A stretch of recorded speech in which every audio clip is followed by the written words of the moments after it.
Chapter 6 Terror Down the Toilet.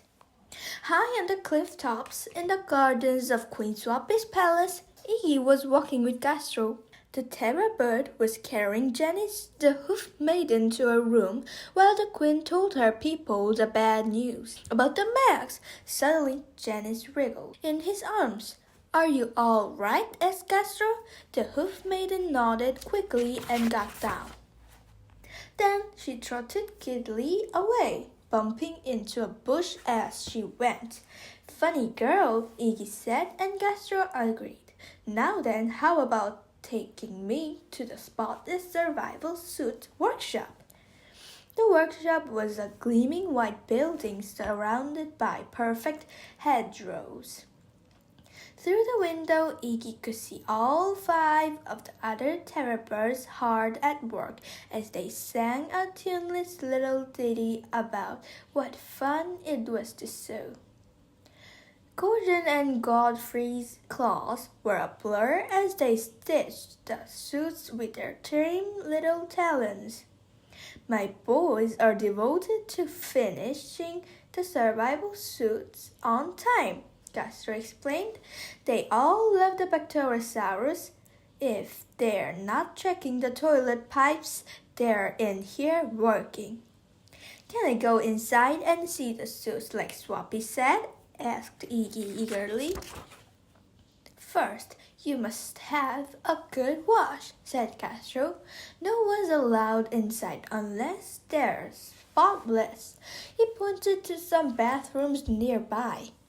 "Cheek!" Iggy fumed as he crossed the square. "I'm as clean as a carrot." The bathrooms were bright and well lit. Through a doorway, Iggy spotted a large white china seat with a hole in it. "A flush toilet," he declared. "I suppose I may as well give it a go." He perched his scaly bottom on it, careful to keep his tail up in the air. But then something grabbed hold of his bottom and pulled hard. "Ah!" Iggy shouted in surprise, and before he could mutter another word, he was dragged right down the toilet. It was too dark to see what had grabbed hold of him. With a bump and a bounce and a bang, bang, bang, he went tumbling through a maze of slimy pipe. Finally, with a stinky splat, he fell out into a very nasty brown puddle. "Well, now, I really do need a shower," he groaned. "I wish I'd grabbed a spotless survivor suit first. This would be the perfect test." He looked around. He was in a dark, dirty tunnel. "Any Megs hiding around here?" Iggy yelled, putting on his stun claws. "I'd turn you into shark paste." Then he heard a squelching, slithering, slurping noise coming from round the corner, as if a mile-wide slug was dragging itself towards him. Who's there?" said Iggy nervously, raising his fist. But this was one enemy he couldn't fight. A huge landslide of stinky sludge. It filled the tunnel as it surged towards him, ready to engulf everything in its path. Iggy turned and ran for his life.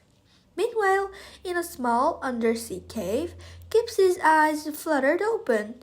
She remembered the Megs closing in around her and Captain Tags yelling her name. She had tried to swim away from the enormous super sharks, but had crashed into some coral and knocked herself out. Now she saw that there were bars blocking her way. She was a prisoner. Through the bars, she could see a splendid cavern covered in red and gold seaweed. Then a dark shape swam up in front of the entrance. It was a huge Meg with a bright gold crown perched upon his smooth head. Two slightly smaller fin maidens bobbed about behind him in the blue water. I am King Fin, burbled the little creature, and you are my prisoner. Confess your crimes, landlubber. Gypsy frowned. But I haven't done anything. I only came here to talk to you. Rubbish, sneered King Fin. You are a landlubber, spy for those ugly brutes up on dry land. First, you tried to drive us away. Now you are planning a full-on attack. What attack? Sputtered Gypsy. You're the ones who attacked the Astrosaurs who swam too far out to sea. We were only trying to help them, said King Fin, sniffling. We tried to carry them back to shore, and the silly things went crazy. Really? Gypsy frowned. You mean you weren't trying to eat them? Ugh, said King Fin. We eat fish, not smelly, dirty dinosaurs. Well, what about when you tried to wriggle up onto the beach, said Gypsy. The king glared at her. Two of my fin maidens were washed up there after a storm. They asked for help. And what did they get? A poke with a pole. Oh dear, said Gypsy. I think there's been a terrible misunderstanding here. Why didn't you explain to Queen Swappy what had happened? After the way she treated my people, he pushed his smooth gray nose up in the air. I have vowed never to talk to her again. But why are you attacking the island now? Gypsy asked. We are going to get the godless Gastro, King Fin hissed. He is a traitor to his own people, Gypsy gulped. Then it is a terrible trap. And as for his Bacterosaurus buddies, they started this dirty war. But they will soon find it's going to get a lot dirtier. What do you mean? Said Gypsy. Queen Swappy didn't start anything. You did.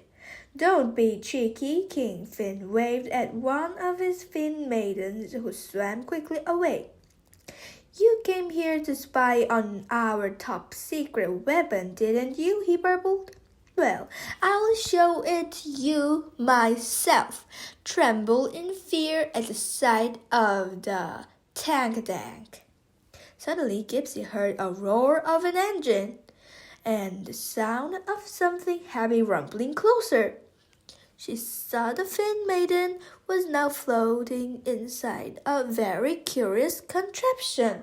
It looked like a large aquarium on big chunky wheels. Two huge guns stuck out from either side. Wonderful, isn't it? King Fin swam and shimmied about it in excitement. Part the fish tank, part real tank. With these we can drive onto the island and get all your landlubbers. Gypsy felt her head crest, flush blue with alarm. Drive onto it? I thought you were trying to sink it. Shut up, Stripey. King Fin shook his tail. Look, see these guns? They fire deadly dollops of dung. That will teach those yucky Bacterosaurs not to mess with us. But they don't want to mess with you, Gypsy protested. If you and Queen Swappy would only talk to each other. The time for talking is over, said the king. Hang on, where did you get this tank thing? Gypsy demanded. I didn't think you had any technology. You thought wrong then, didn't you? King Fin retorted. Fin maidens, there are now enough tanks for all of us. We shall all become mega mags. Gather my army in the meeting cave. I shall give my greatest ever speech, and then we shall strike. Gypsy's heart was sinking faster than Clean Island. She knew that a dreadful battle was looming, and while she was stuck in here, she was helpless to stop it.